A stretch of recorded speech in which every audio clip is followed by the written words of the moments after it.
Welcome, beautiful souls, to The Matchmaker with Patricia Underwood. I'm so thrilled to have each and every one of you joining me today for this special live stream. Today's topic is a truly fascinating one. As we dive into the world of relationships and love, we'll be exploring the insights and wisdom from the incredible book Getting to I Do, written by the renowned Dr. Patricia Allen. Dr. Patricia Allen's book is a treasure trove of knowledge guiding us through the journey of finding and nurturing fulfilling relationships. Her profound insights have touched the lives of countless individuals, helping them navigate the complexities of dating, love, and commitment. Whether you're single, in a relationship, or simply seeking to deepen your understanding of love, you're in for a treat today. Together, we'll explore the key principles shared by Dr. Patricia Allen and discuss how they can shape your paths to finding true connection and lasting love. Feel free to engage with me in the chat, ask questions, share your thoughts, and let me know where you're tuning in from. This is a safe space to discuss matters of the heart openly and respectfully. So grab your favorite beverage, settle in, and let's embark on this beautiful journey together. Together, we'll discover how you can all get closer to I do and create loving relationships that stand the test of time. Thank you for being here with me, dear viewers and subscribers. Let's make this live stream an unforgettable experience. Now, let's dive into the pages of Getting to I Do and explore the transformative power of love.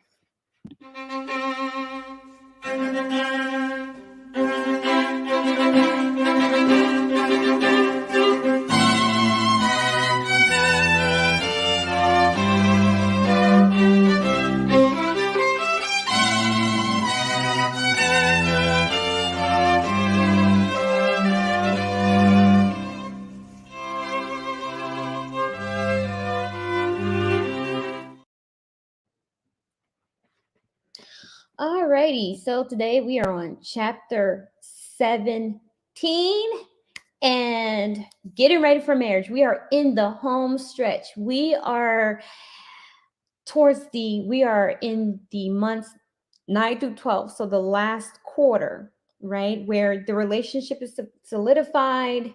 You two are really you've gotten past the honeymoon stage, you've gotten past the negotiating phase. Now you're amping up for engagement to marriage, right? So you now stand on the precipice of commitment, i.e., marriage.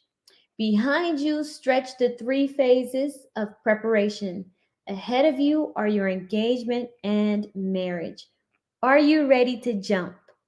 The commitment phase rounds out the first year. Like a new spring, this phase provides new life to the relationship and is a foundation for permanence. After 9 months, you've pretty much seen the guy whole cloth. You were in bliss during the perfect phase and in despair during the imperfect phase, but you've weathered it.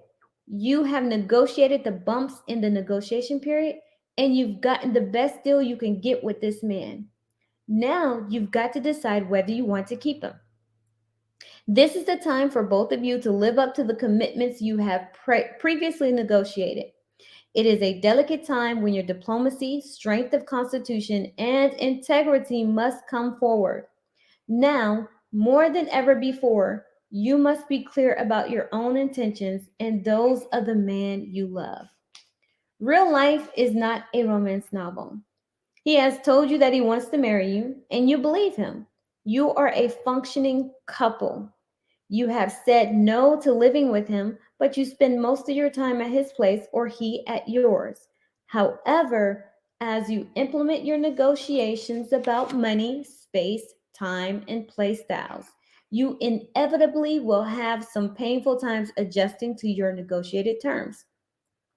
I want to prepare you for the pitfalls of this delicate period and arm you with a survival kit, because although it is at this time that you hope everything follows through on course, just as in a romantic novel, the truth is that life has many more surprises and quirks than ever found in a novel. For that reason, this is the period I sometimes call 9 month failure. Getting him to propose. I urge you never to demand marriage. I agree, never demand it. I believe it is better for a woman to pass a man up than to demand to be married. I have seen married men in my office 5, 10, 20 years later who say, I didn't really choose to marry her. She got pregnant and threatened me, and I married her under duress. I'm still angry about it, and I'm still not committed, and that's the reason that I don't treat her the way she wants to be treated. You must let him make his own choice. Don't coerce him. Instead of nagging, take a walk. If he wants you enough, he will negotiate. Don't seduce him with money or sexual generosity, and don't try to intimidate him with angry edicts. Sometimes, when a woman is ready to negotiate a marriage commitment, she finds that her man isn't. So, how does a feminine woman manipulate the situation to move it along or leave it? It's not easy. As I have said, getting a man often requires a saintly amount of patience. A good man is hard to capture, and a woman can't do anything overt to capture him. Suppose you have a great committed relationship, but you have never heard the words from him that specifically say, will you marry me? Many women come to my seminars and say, please, how do I get that proposal out of his mouth? I'm feeling so much anxiety. I assume that if you have been in a relationship from 6 months to a year, you have had future talk at least in generic terms. For example, you might have said, it's important for me to be married by the time I am 35, and I'd like to have 2 children by the time I'm 40. If he has not been direct with asking you for marriage, even though it seems to be where you are headed, take action. Wait until you are almost to the end of your patience. On a scale of 1 to 10, it would be an 8. This is the time you must speak because if you wait longer, you will lose your cool and damage or destroy a beautiful relationship. Pick a pivotal day, no longer than 8 weeks in the future. If by that day he has not spontaneously come through with a commitment, you must simply say, I love you. I love being with you. However, I need real commitment in my life. I appreciate the time we have had together, but it is not enough for me to just be together unless we can talk about marriage. If at this time he cannot, does not, or will not meet your requirements of planning for marriage, you must be willing to let him go. Think of deep sea fishing. The only way you are going to get that fish is to get him on the boat.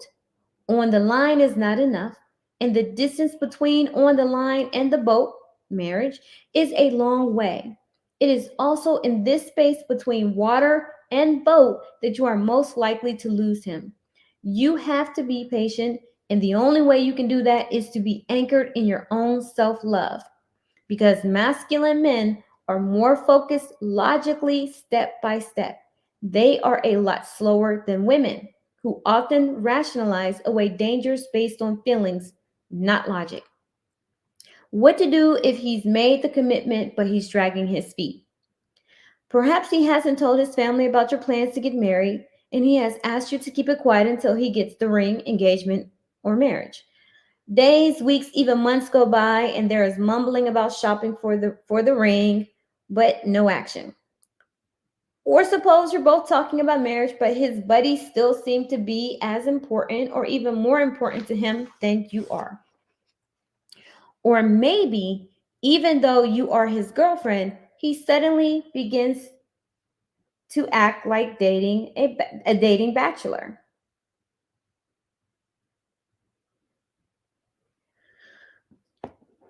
Ugh.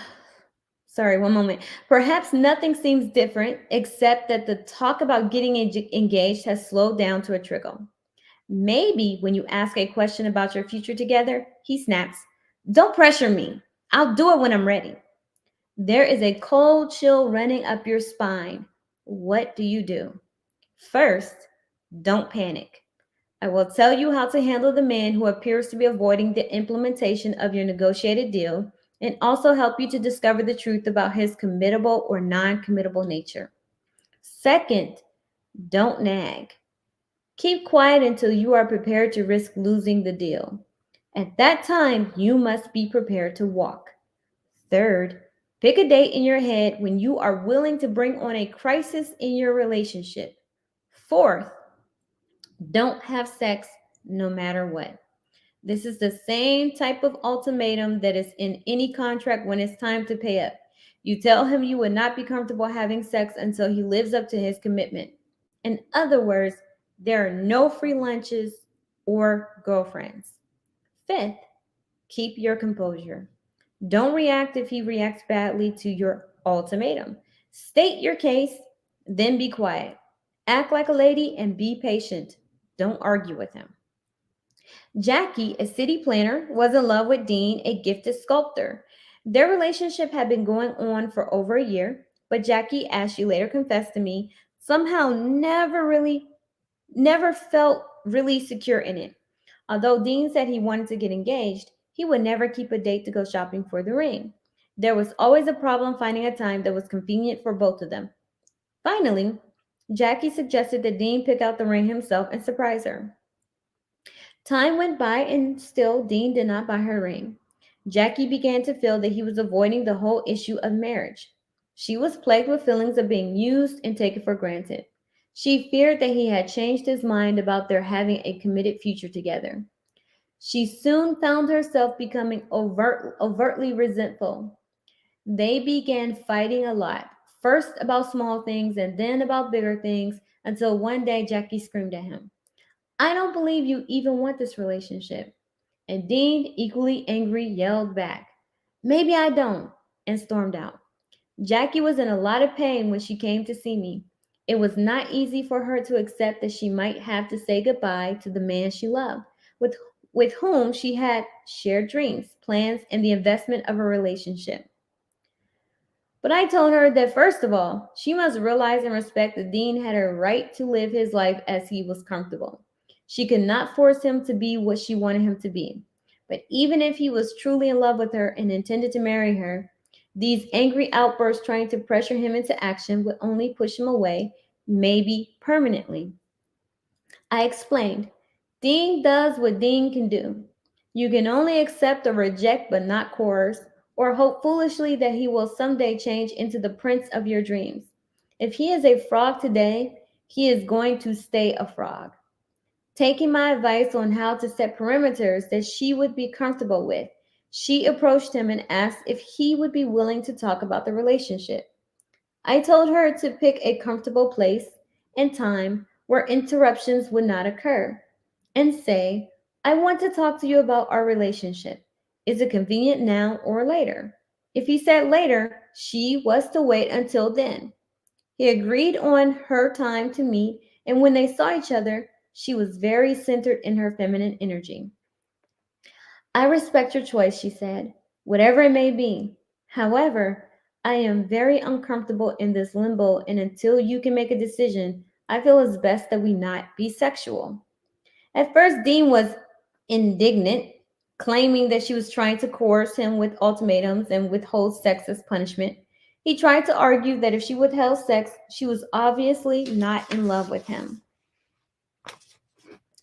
"If you really loved me," he said, "you would let things follow their natural course without putting pressure on me." Remember my warning about not arguing with him? Jackie simply replied, "I'm sorry, but until you have made a decision, I feel comfortable with a no sex arrangement." Even when prodded, she refused to be drawn into the trap of an argument. I had carefully explained that since he could stay more logical, he would probably win a rational argument, and she might eventually give in and have sex and therefore spoil him and the relationship. When Dean left her apartment that night, he was angry. Jackie had trouble sleeping. She wanted to call him and smooth things over, but instead she waited passively, as I had suggested, not getting in touch with him in any way. 2 weeks after her ultimatum, Dean called and asked to see her. He took her out to an expensive new restaurant, but at dinner, all he suggested was that they continue as before, letting the future take care of itself. Jackie said she was sorry, but she did not feel comfortable with that arrangement. Dean sulked through dessert, then tried to change her mind again, but Jackie would not be shaken. They went out a few more times after that. Dean kept telling her he loved her and wanted to be with her, but he did not take any affirmative action such as buying an engagement ring or setting a marriage date. Jackie held her ground. Jackie told me she was shaky about what she was doing, but I told her that she must love herself, protect herself, and believe to her core that she deserved the relationship that was right for her. She must be committed and receptive to the right man. I also reminded her that it was the relationship she must commit to, not the person. Dean was a puzzle piece that did not fit. All she could do was keep her end of the bargain. If he didn't keep his, in her own best interest, she had to move on. Each time Jackie saw Dean and he tried to intimidate her or seduce her back into sex, she stood her ground with a smile, even though inside she was in pain. Then she stopped hearing from him at all, and after 8 weeks of waiting, she began dating again seriously. She went through two more relationships after Dean that aborted between 6 to 10 months. I told her not to be discouraged and that the right man would come along. Happily, I was proved right.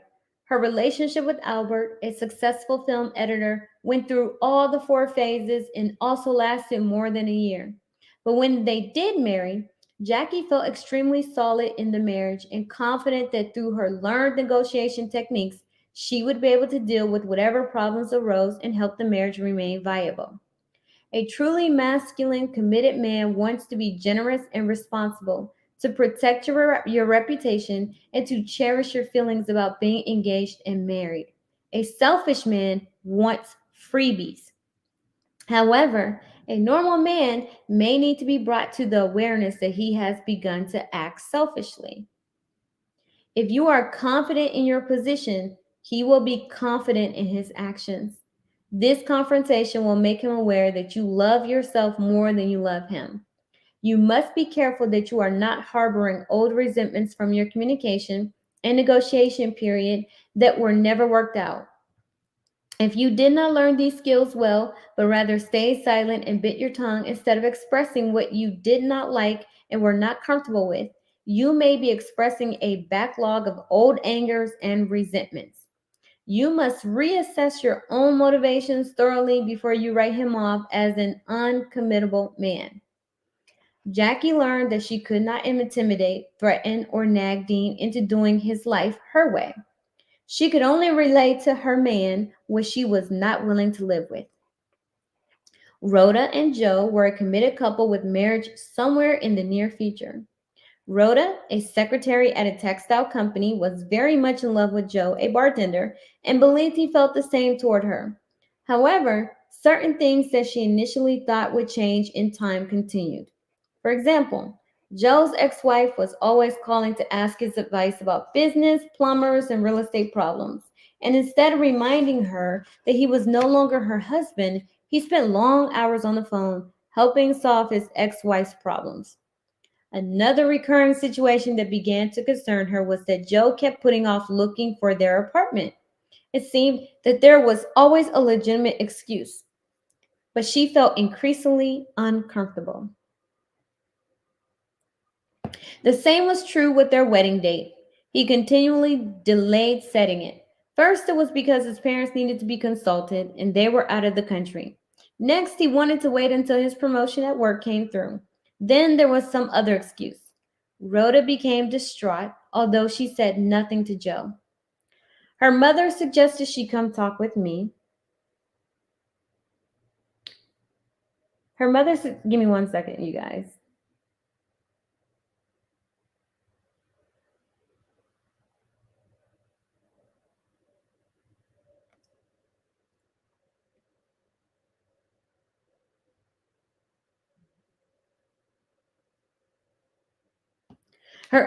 Sorry. Her mother suggested she come talk with me, which Rhoda was reluctant to do because she felt she would be betraying her faith in Joe. However, she did come and I soothed her concerns by pointing out. Oh my gosh, I keep getting calls.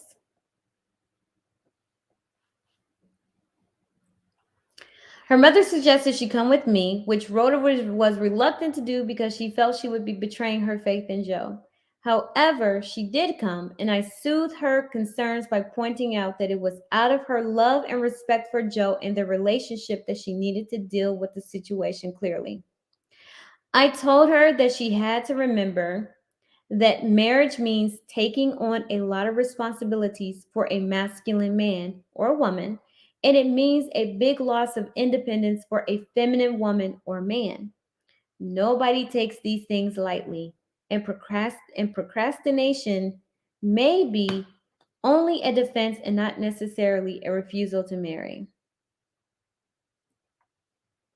I helped her realize that what she needed to do in order to help Joe implement his commitment was to set perimeters clearly before him. When she next talked with Joe, she said, "You know how much I love you and love being with you and planning our future. However, I am feeling uncomfortable about your relationship with your ex wife.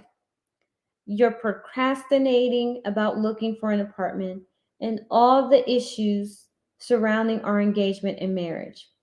Because of these things, I will feel better if we become friends until you have thought things through. I respect that you have every right to do what you want about our marriage, including not getting married. But until you have decided what you are going to do about us and do it, I don't feel comfortable with us having sex or sleeping together anymore. It would make me feel I was investing in a shaky deal." I told Rhoda that when Joe demonstrated a positive action, then and only then was she to become sexual again. If he had another attack of procrastination, she must repeat this technique. Rhoda was worried that he might resent her ultimatum and end the relationship. Unfortunately, as I explained to her, there was nothing for her to do but wait 8 weeks for him to call. She must not call him or try in any way to make contact with him, and she must not begin a serious sexual relationship with someone else in case he did come back. Unlike Dean, when Jackie gave her ultimatum, Joe did not resent it, but rather appreciated Rhoda's respect for his right to make a decision. He felt that whatever his choice, it would be his.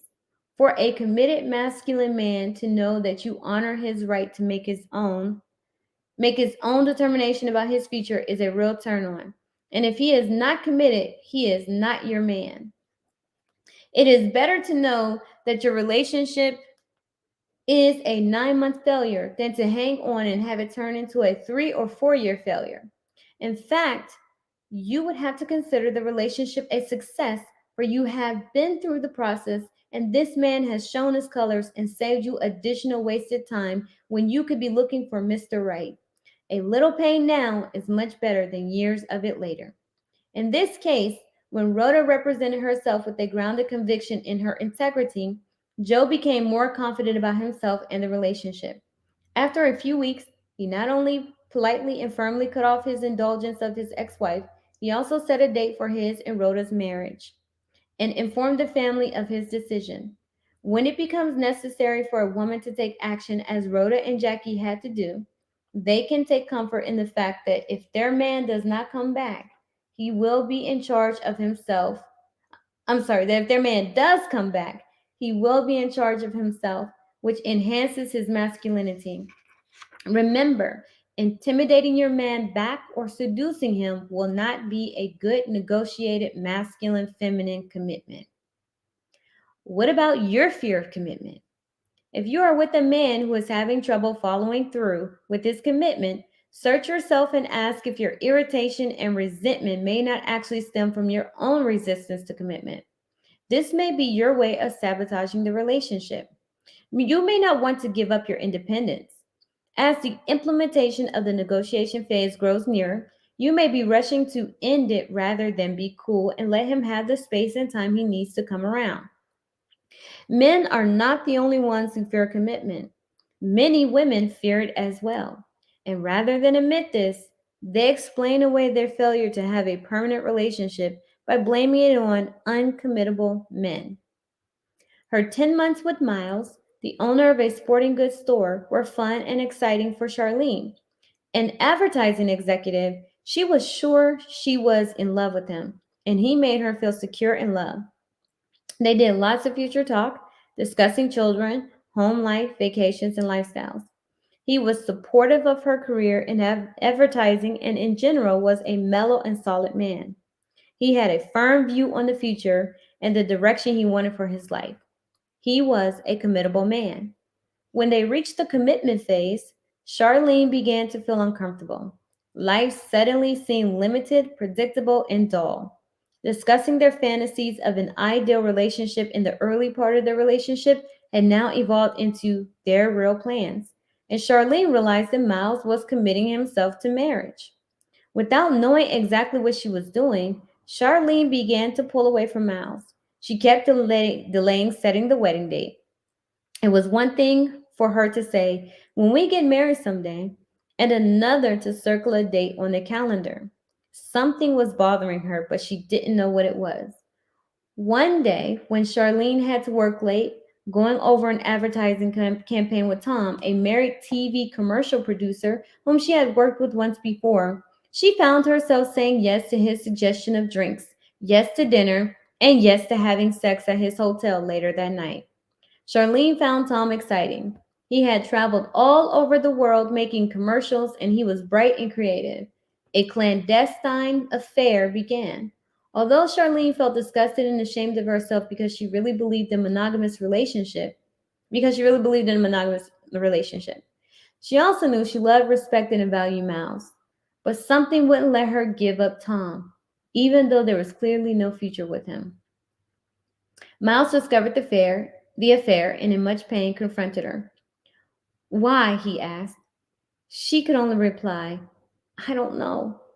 Miles had heard about my method of dealing with issues like this and sought my advice. He told me that Charlene was willing to see me, so I agreed to meet with them both in a last attempt to save their relationship. When I saw Charlene, she admitted that she was afraid of committing herself to a boring life with Mr. Secure. Everything is so predictable, she said. At least with Tom, I never know what is going to happen. Well, you know what is not going to happen, she said. Since he is already married and doesn't want to leave his wife, you are not going to marry him. Charlene was quiet for a moment and then said, maybe that's what I like. Through our talks, I discovered that Charlene had been through many relationships over the years. These had gotten to the brink of commitment and then fallen apart because she could not go forward. Through our sessions, she began to really perceive her lack of commitment. I asked her to decide whether she wanted to remain single and continue to have serial romances with exciting bachelors or to choose one committable man like Miles and build a marriage. A committed relationship is not as anxiety laden as an uncommitted one. It is the chase and capture that are exciting. What Charlene was doing was getting caught in the gratification loop without the cost of commitment or the rewards. Passion and gratification are seductive, but they are body trips. I wanted her to clearly understand the difference and to carefully analyze her own goals before she made her choice. Charlene chose to end the affair and continue the relationship with Miles. As her attitude toward commitment changed, Miles again seemed fun. If she had chosen the other path, that too would have been fine and her prerogative as long as she was aware of what she was looking for in life. Old bondings die hard, clearing the way for a new love. Sometimes a call from an old relationship can stir up the pain and longings of the unfinished past and make you unsure of your current relationship. The call from Greg triggered a gut wrenching, lightheaded response in Patricia, a vivacious tennis teacher, as it always had, even though she was now in a committed relationship with Howard, a warm and loving businessman. Hi, hun, it's Greg. I'd like to take you to lunch this week. Greg, a lawyer who specialized in adoptions, had been the love of her life until he left her for another woman with hardly a goodbye nearly 2 years before. Patricia suffered almost a year after he left. during which time she sought me out. She was now grounded in her self worth and could see Greg in a different perspective. Also, of course, Patricia and Howard were talking about engagement and marriage. Finally, after all the pain of the past, she was beginning a new life, one that was filled with happiness. This meeting with Greg was important to her, and she hoped it would be the severing of the final link between them. But now, as she heard Greg's voice, she flipped right back into wanting to be with him, and she quickly agreed to meet him for lunch the next day. As she sat in the restaurant waiting for Greg, he was late as usual.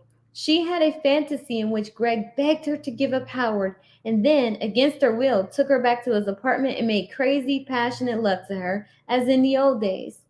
Then she felt guilty thinking about sex with Greg and switched back to being grounded in her commitment to Howard. Suddenly, there he was, Greg, the man she had been in love with for so long. Patricia noticed how anxious he appeared as he hugged her, kissed her, and sat down for lunch. He hardly had time to tell her how beautiful she looked and order a drink before he got down to business. Is this thing with Howard serious? He asked. You know what a great time we had together. We have to try again. I have never found another woman like you. Patricia was silent for a moment. Before, when Greg had left her, she was so devastated she would have taken any part of him she could get. Her days and nights were filled with the fantasy of his returning and begging her to take him back. But those days of self abuse were gone.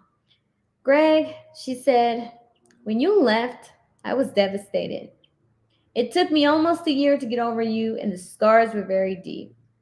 I don't ever want to put myself through that kind of pain again. Howard is a really good man. I love him and we are planning to be married.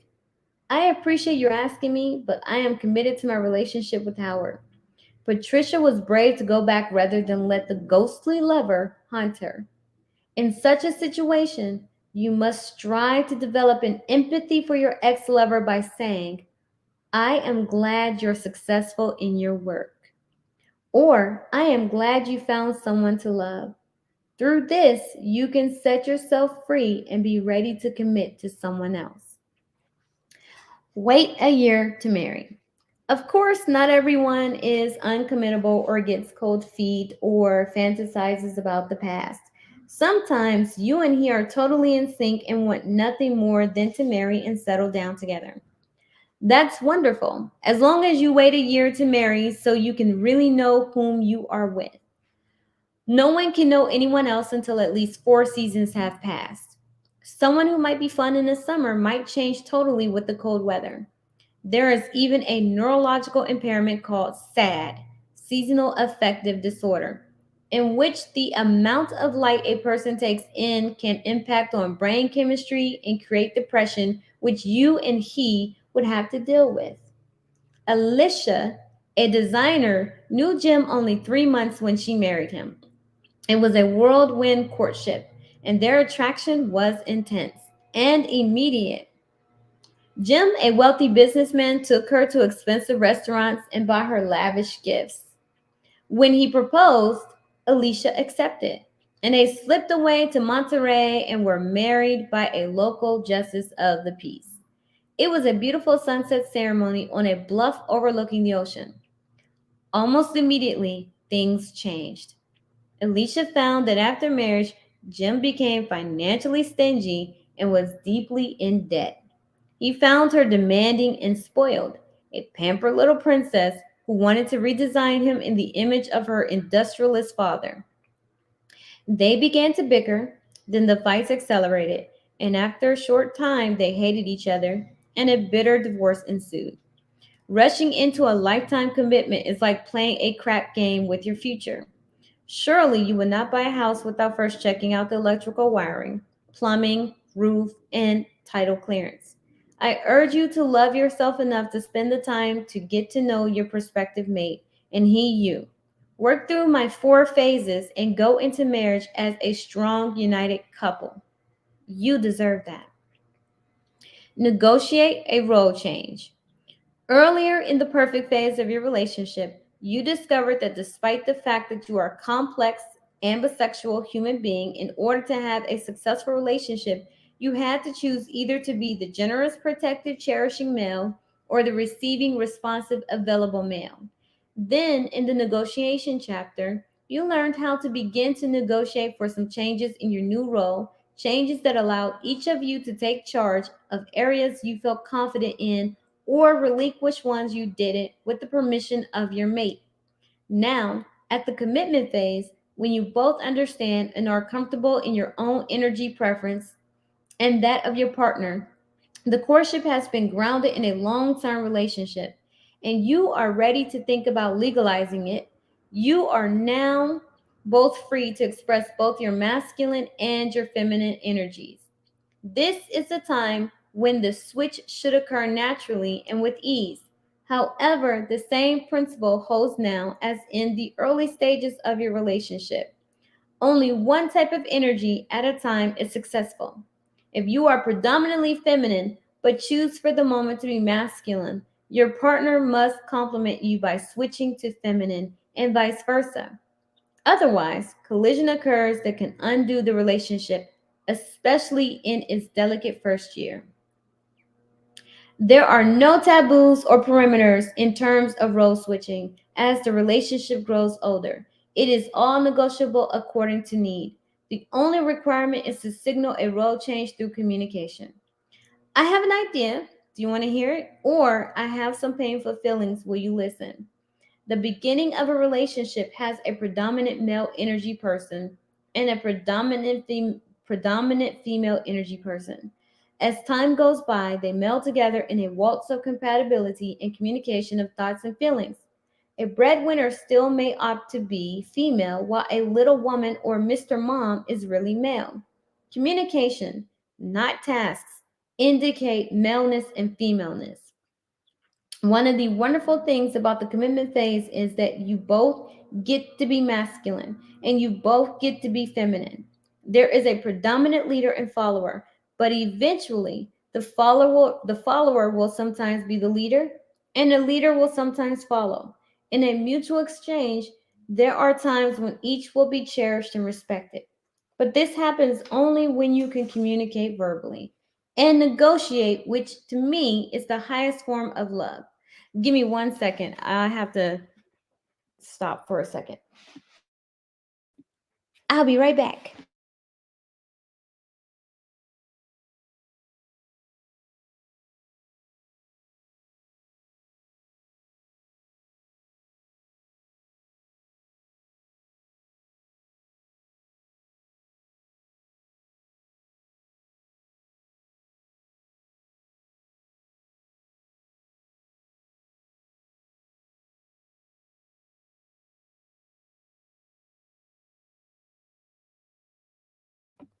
Okay, sorry about the interruption. Had to take care of some business.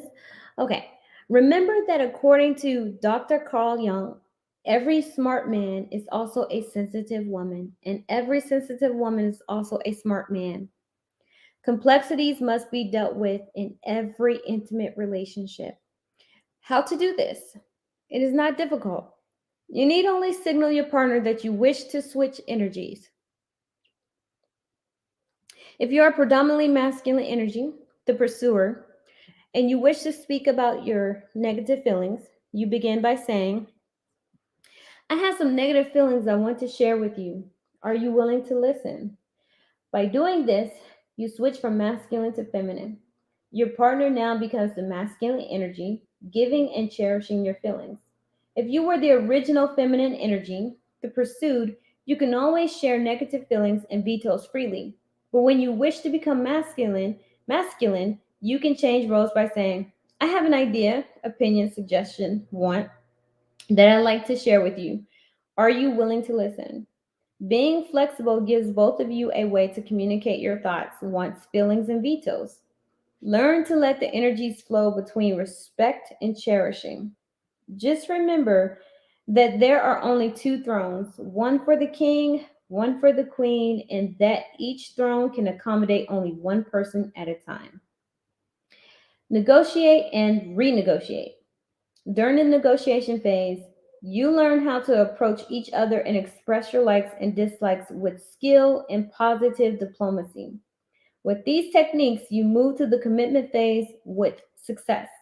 But even after implementing the commitment by becoming engaged or getting married, you must continue to use these negotiation skills as a natural part of your relationship. Engagement and marriage are not the end goal of commitment, but rather the beginning. To keep your commitment viable, you must use your negotiation skills throughout your relationship. Everything remains negotiable and is continually renegotiated because nothing in life is constant, even among successful people.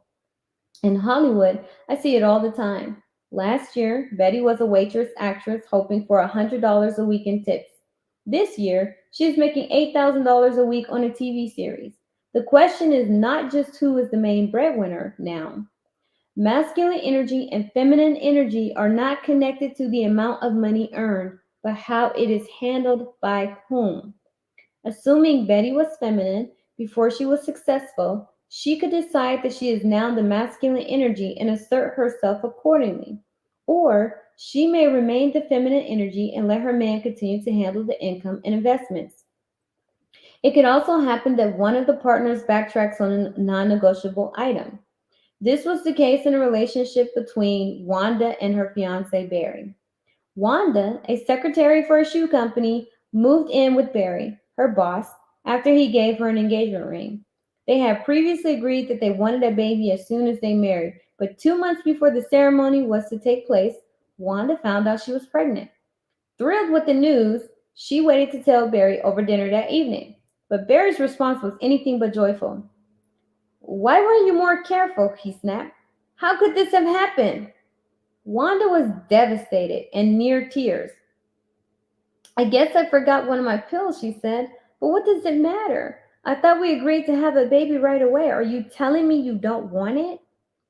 I want a baby when I decide to have one, Barry said angrily, not by accident. Wanda was hurt and in pain. How could she have felt so secure one moment and so alone the next? Silence dominated the rest of the evening. They could hardly communicate on even the daily mundane things. That night, Barry slept in the extra bedroom, and for the next few days, they were cool and distant, both at home and at the office. Both had their own agendas. Barry hoped Wanda would give in and abort the unwanted pregnancy. He had a plan for their first baby, and this wasn't it. He felt trapped as if he had had no part in the deal. Wanda, however, was not about to give in and have an abortion. Although she had perhaps been irresponsible in not following the calendar carefully, their commitment was to have a baby as soon as possible after marriage. Barry had reneged on a non negotiable item for her, a child. As the days went by and Wanda held firm on her convictions, Barry thought about the situation and soon realized that his feelings of not being in control of events was far outweighed by his commitment to her and their life together.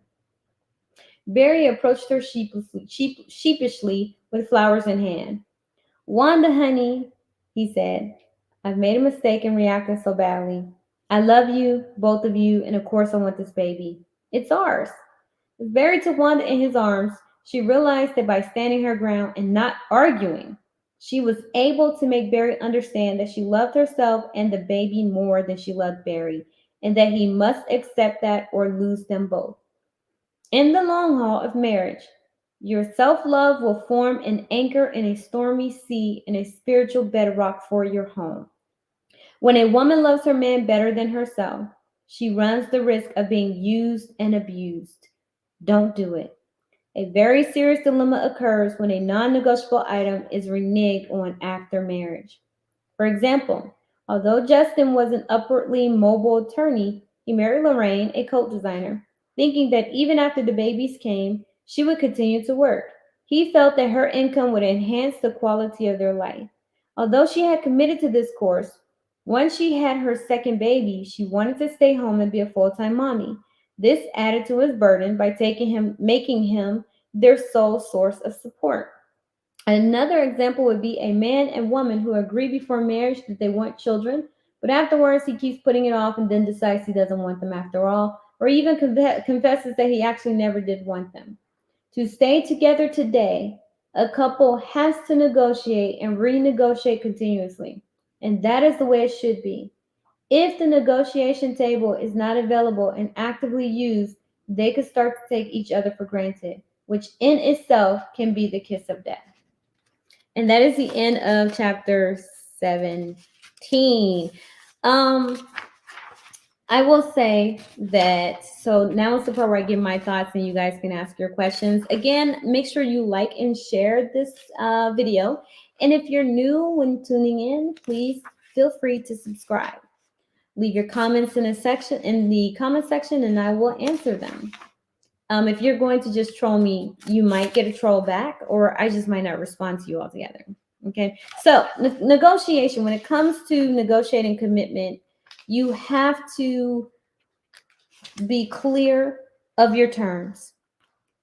And you have to stand firm on your terms. You can't say, oh, I want this, and then you give in, as in the case of the first story, the first young lady. She said, I'm not comfortable with having sex with you unless you're able to make a commitment. Tell me what you want to do. He thought he can cajole her, convince her, coerce her, and she stood firm on it. And in standing firm on it, the relationship ended. Women at this point, when they tell a man something, they issue an ultimatum, they're and the guy is not being responsive, or they're not getting what they want, they're not getting what they need from the guy, they give in, and they give in too easily. They start to move their boundaries, they start to sacrifice their boundaries. Being self-sacrificial is never good. You'll never get what you need from from the man. You will only be giving him what he needs, which then creates a one-sided relationship, which then creates misery, and eventually you're just setting yourself up for divorce. Learn how to negotiate by stating your terms and then standing firm on your terms that really mean the most to you, right? When it comes to your values, your ethics, and your morals, your non negotiables, your deal breakers, stand firm and let him decide what he wants to do. You can't tell him what to do. You can't coerce him. You can't sex him into it. You can't loyalty into it, him into it. You can't guilt trip him into it. Let him decide, and then you have to accept the decision.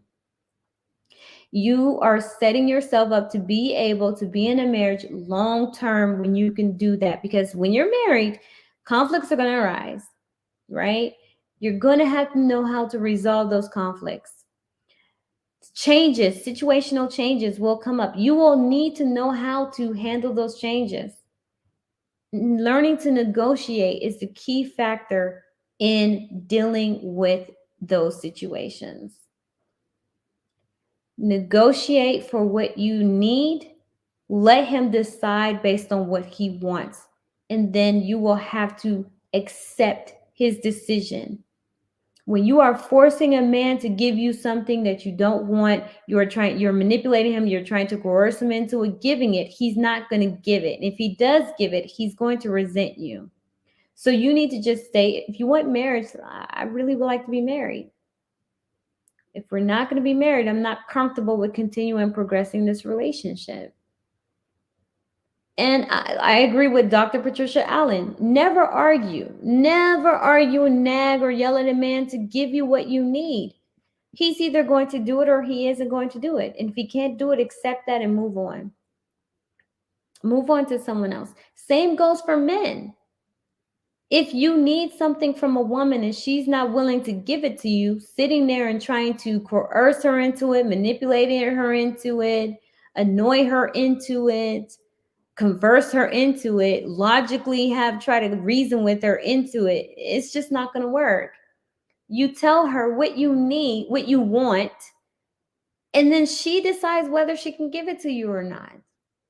That's how relationships go the distance. When you're trying to force someone to do something that they don't want to do or they're not ready to do, that's how the relationship starts to break down.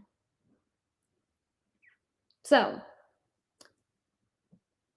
you can go once you get into a relationship in this modern dynamic, the relationship, and I tell people this all the time, the relationship is what you make it. Don't focus on anyone else, how they're doing things or how people think you should do things.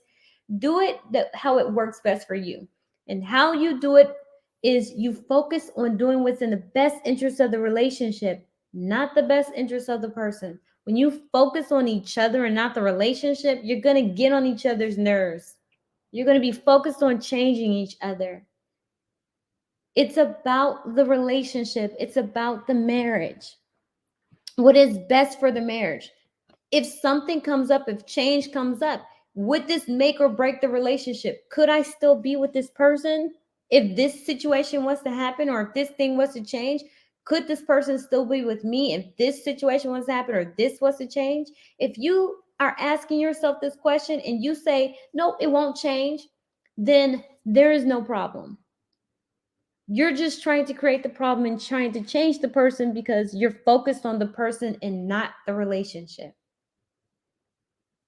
That's how you know what that's how you know what you're doing. So Amanda by saying, focus on the relationship, not each other. Do what's in the best interest of the relationship and not each other.